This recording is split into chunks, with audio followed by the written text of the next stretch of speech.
I'd like to say hello and welcome to a senior at Johnson & Wales University, Allison Contillo. How are you, Allison? Hi, Molly. Thank you so much for having me. Thank you so much for joining us today. So, Allison is going to share her story with us today. She is in the culinary nutrition program, working to become a registered dietitian at Johnson & Wales. You're a senior this year, Yes. graduating coming soon. Yes. So congratulations to you. I know on the road here. Yep. So today Allison is going to share her story, and she won the James Beard National Scholarship when she was working at Johnson & Wales University. So really excited to talk to you today. You have a very inspiring story because your relationship with food has evolved and changed dramatically over the course of your life. So you're going to talk to us a little bit about that. Yes. And you are really working hard to help others and educate others about the importance of nutrition. So let's talk a little bit about your background because it is really inspiring to me, and I wanted to be able to share your story with others today. So why don't we start off by talking about your relationship with food and how you've worked on your healing journey and have gotten to where you are today. Okay. So my eating disorder, at 12 years old, I had started with an eating disorder, the typical kids picking on you, and I took it personally. So I started dieting, which the dieting, I got very hungry, so I would start binging, and then I saw in a movie a girl purging, but I did not see the end of the film, where she ended up dying of a massive heart attack. But I had already gotten too far into bulimia once I caught the end of that movie. So I began an onward battle, which lasted for 13 years until the age of 26. I kind of hit my breaking point. I was just sick of living the life I was living. I knew there had to be something better, or it just didn't seem pointless. I knew there had to be more to life than what I was being offered. So I started going to church because I tried everything else, friends, drinking, partying, all the things, those usual vices, but nothing seemed to numb the pain. So I went to church. A friend had invited me to do this rosary prayer group. I started going reluctantly. I said, oh, what do I have to lose? And I started going for a few months, and then, it didn't seem like anything was really changing, so I just kept doing it. And eventually, on my 26th birthday, I was invited to dinner with a friend who prays a lot, and he helped me to find God and to find the light and the strength I needed to really overcome all of it, that no therapist or anyone could offer me. So I started with that. Once I started doing better, I started attending classes at CCRI to pursue my degree as a registered nurse. And so I did all my prerequisites, got accepted into St. Joe's School of Nursing, and then once I went to St. Joe's, I did my first year, and I did 2 clinical rotations. The first one was at Hebert's Nursing Home.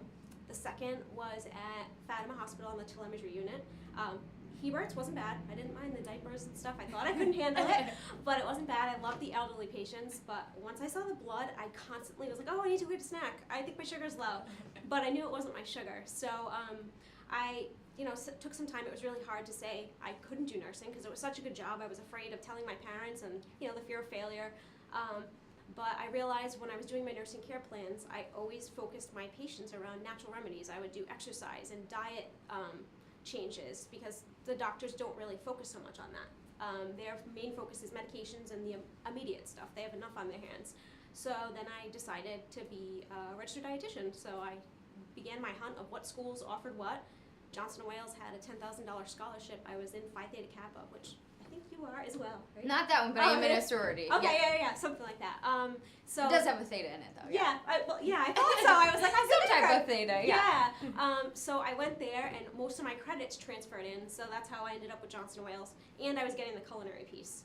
So so then I started going there, and that was in 2015. I had graduated from CCRI, got my associates, kind of back and forth with schools, and brings me to today where I am at Johnson & Wales and pursuing a career as a registered dietitian.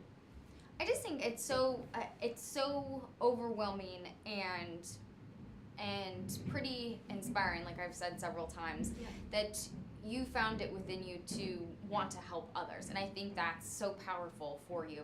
Talk to us a little bit about where it was for you on your healing journey that you decided you wanted to use whatever was in you to help others.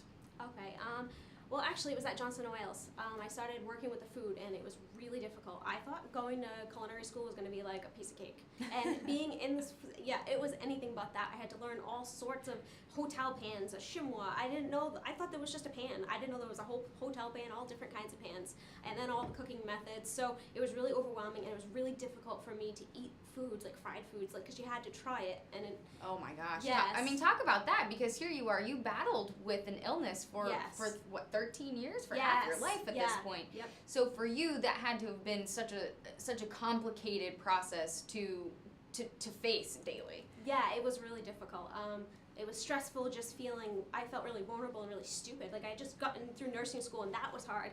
And now here I am, and I had self-esteem issues because that goes along with it. So it was really difficult to not know things, kids yelling at you, come on, like, like you're the weakest link, and to boot, I'm suffering, like, oh my God, I gotta eat this, or I'm starving, and there's only bad food for me to eat here. All right, I gotta eat this. And then to deal with the bloating in my stomach, and it was just insane, but it was worth it. It was like kind of, healing, they put the salt on the wound and then it heals. So it kind of just forced me to kind of face my fear, and that's when I knew that being a registered dietitian would be the best choice for me in my healing, and then to help others. So I can I can sit in front of a patient or a client and say, you have an eating disorder. When we talk about the menu and how difficult it is, I understand, because I live it, and it's still something I live every day. I mean, I have to constantly keep on my toes, and I've changed my life, but it's a struggle I'll have for the rest of my life, but I just now I'm the master of it instead of it controlling me. It gives me goosebumps, it gives me chills, and it gives me such joy to hear you say, this is something that you deal with and you're confronting and you struggle with, but now you own it. Yeah. Now you are in charge, and now you're the one that's going to sit in front of people and say, look, I've combated this, and I'm here to help you as well. I think that's so powerful, and congratulations to you. Thank you so much. And on top of that, so you were going through this, you're at Johnson & Wales. You said it was so hard for you because you're learning all of this. You're surrounded by people who this is what they do, this is what they wanted to do for their whole life, right? Yep. And it was hard for you. Talk to us a little bit about that, what it was like for you to just immerse yourself at Johnson & Wales and try to dive into something that you really just weren't familiar with. Yeah, days I would cry on my way home, and like I said, faith was a big thing, so I would just be like, God, give me the strength to do this. I have no idea what I'm doing, but I know that this is what I want to do. I can't keep changing careers. I need to pick something and land on it. I'm getting older, so I just fought through it. I really don't even know how. I just would go to school every day. Some days I'd be shaking on my way there, and I would just walk in and just go to the class. And eventually I've gotten used to it, where now I'm comfortable. I've done different food demos. I ended up being the president of Nutrition Society and leading a whole bunch of different community outreach programs, which allowed me to help people. So by conquering my fears, it's allowing me to help people, which is so rewarding, because it feels like all the pain and that wasted time of suffering isn't a waste. If I can help somebody else avoid the same mistake I did, then it's worth it, That's incredible. So here you are, you're at Johnson & Wales, you're studying to become a registered dietitian, and you were awarded the James Beard Foundation scholarship. So when something's attached to the James Beard name, that's pretty big recognition. What was it like for you to earn this award, and what did it mean to you? So when I applied to the James Beard, I happened to just Google it. I didn't even know who James Beard was until I got to... Don't tell people that. Yeah, no, I didn't even know, and then until I got into culinary school, and so we were all talking, and so I applied to the scholarship, and once I applied, I didn't think I'd actually win, and in August is when they, sent out the notification, and I got the letter, and it said, you're a winner of the James Beard Scholarship, and I was like, I did a double take. I couldn't believe it. I called the woman, Deidre Wilson, to thank her, and I didn't even know what to say, because there were no real words to express my gratitude. The fact that I had just come through, at that point, I had just come through my freshman year, so I went through that rough stage of feeling like, oh my God, I'm so stupid. I don't even know if I'm going to graduate. I just felt so vulnerable. I was doing it blind, basically. So when I received that recognition, it kind of gave me a confidence boost and the assurance, and I really feel like that's what propelled me to get to the point that I am now. That's incredible and well earned. So you actually penned a piece for their website. Yes. And it was called, let's see if I can find it here, titled From Fearing Food to Feeding Others. And that's pretty telling. What was it like for you to open up about this journey? Did other people and colleagues know about your journey? No, but in school, I had the opportunity to do a community outreach program in this lifespan nutrition class. And when I saw the community, I was like, oh my God, I want to try this. This is what I want to do. I want to have a chance to go in schools. I've always wanted to do it. But then I was starting to get afraid. But then, so I picked the project. For some reason, I just did it anyways. I was like, I'm going to do it because I really wanted to. And then some girl in my class volunteered to do it with me. And so together we went to Pontiac and we did the presentation, and it went so well. We talked about the importance of nutrition, and then we talked about eating disorders, and to our surprise, the kids were so receptive. High school kids usually do not respond. They answered our surveys, they wanted us to come back, and since I've told people about it, they're like, we want you to come to our school, you know, and it gave me the confidence. Like, I was terrified, because I didn't know people could have made fun of me. It put me in a vulnerable position. But it's kind of empowering me, and by talking about it, it helps me to own it and to stay walking the right path, and it makes me accountable. So how can I tell other people, hey, I survived, and I'm going to help you if I'm in trouble myself? It doesn't go together. That's, again, very, very powerful.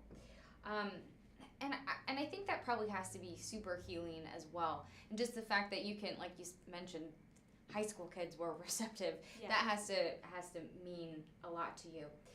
So this is just one more step. Yep. In your journey. Talk to me. You have pretty ambitious goals. Yeah. Talk to me about your goals. So I actually I actually just got a job at Rhode Island Hospital in nutrition services. Congratulations. Thank That's you. Amazing. Yeah, so that kind of adds, this is all brand new. I'm starting on Tuesday, but my goal is to eventually graduate in a year and then work my way up and become a registered dietitian at Rhode Island Hospital. Work in the field, get to an understanding of all the different diseases and how, you know, I can apply nutrition to the illnesses to treat the patients.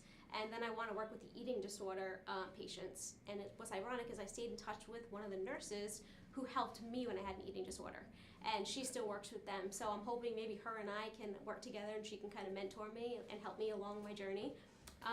But once I become a registered dietitian, I'd like to eventually start by opening a live-in eating disorder clinic, because when I had my eating disorder, I was bulimic, and there's not really any evident signs. My weight, I wasn't overweight, my blood pressure, you know, was normal. All the signs, in order to get the medical insurance to pay for it, you needed it, and only anorexics typically fall into that category, but bulimia is just as dangerous. I mean, at any given moment, you could die of a massive heart attack, and many women do. Actually, every hour, I believe it is, a woman or male dies from an eating disorder. So back to what I was saying about I just drew a blank. What was I talking about your goals? You're hoping to eventually open your own clinic for a live-in. Yes. I want to do the live-in clinic. I'm going to start with eating disorders, and then I want to expand to offer treatment for a multitude of other illnesses. But I want to use a more holistic, natural approach to care.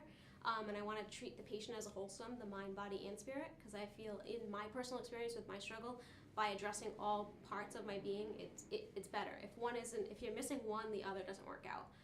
So I would have it open to, you know, people's beliefs. I wouldn't force beliefs on people, but I just feel like you need to have some time to rejuvenate and soothe your mind and find something that gives you hope. I think that's excellent. And here you are, started your new job on Yes. Tuesday, which is super exciting. Yeah. Are you a little bit nervous? Or are you just gung-ho all about it? A little bit, but when I went there, it felt like I fit in. It felt like home. Yeah. And everybody's so nice, which was such a surprise. And it's like a miracle to me. I can't believe I've always wanted to get in the hospital. So to me, I'm still in awe. And then coming on the show, it's just kind of a crazy week. So yeah, I'm a little nervous naturally. It's something new, but I'm just more, I think, excited. It's a perfect fit. Yeah. Just the next step for you. Yep. Before we let you go, I thought it might be kind of fun and kind of exciting to talk to you, because you have been working in the nutrition field and working in the kitchen, and you have learned a lot. To talk to you about maybe some of your favorite foods. Okay. Well, for or me, maybe some of your favorite dishes that you've learned to prepare. Yeah. Well, actually, one of my favorite dishes, I've done a lot of demos, and everybody loves it. And I love it because it was fascinating learning about the nutrition facts. It's this farro and beet salad, and what I did is I roasted the beets like naturally, and then I cooked the actual stems of the beets and the leaves, which actually contain more iron than broccoli or kale or spinach, which everyone thinks spinach is the super, hey, vitamin K, you know, and iron, but they're super nutrient dense. and there was all sorts of B vitamins. They're so nutrient packed. So I made those. So I would chop up the stems, then I sautéed the leaves with some garlic and oil. I'm Italian, so everything has garlic and oil, of course. And then I let those kind of chill. I cooked the farro beforehand, and then I had some roasted beets, some fresh mango, and then some mint, and I made like a little bit of a vinaigrette and tossed it all together. But the mint I put at the end, and the beets went in they had to chill first, otherwise they sweat and they'll bleed and everything turns red and ugly. So in school, but at home I didn't You have to care, make it pretty, okay. but it has to That's make it pretty because presentation is part of the Okay. grade and the whole presentation. So, but that's like a huge hit. Everybody loves it. So I've done that many times, and it's like really one of my favorite dishes. Wow. Mhm. Well, now I want to try that. Yeah, I have the recipe. I can email it to Okay, you. I would love that. Yes. I would love that. Maybe we can put that up online as well too. Yeah, that'd be wonderful. I think that's super exciting. Your story, like I've said so many times before, is very powerful, very inspiring, and I wish you the best of luck as you move forward in your future, Yes. Allison. Thank you so thank you so much. much for sharing. I really Yeah. appreciate it. And congratulations to you. We're going to have her story up online. I think I'll attach that piece that you penned for Okay. the James Beard Foundation as Okay, well. wonderful. So thank you so much for joining us Yeah, today. thank We're you for going to having me. just take a quick pause as we get set up and ready for our next guest here on Golocal Live.